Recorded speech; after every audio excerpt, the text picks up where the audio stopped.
క్రైస్తవ జీవితం దేనికోసం? మనము మన గురించి మనం ఏడవడం కాదు. ఏం చేయాలి? మనలాగా రక్షణ లేకుండా చాలా మంది ఉన్నారు లోకంలో కదా, వారి కోసం ప్రార్థన చేయండి. రక్షణ పొందిన వాళ్ళు కూడా తప్పిపోతున్నారు, అది మరీ ఘోరం కదా. వాళ్ళ కోసం మనం ప్రార్థన చేయాలి.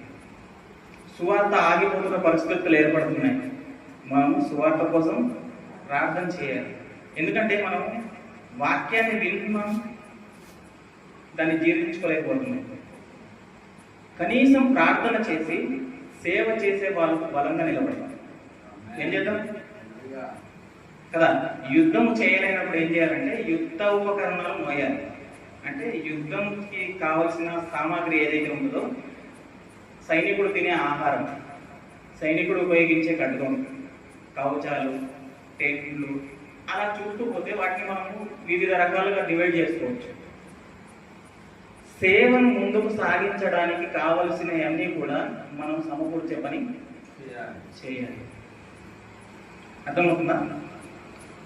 దేవుని జ్ఞానం నేర్చుకోవడానికి మాత్రమే మీరు మందిరం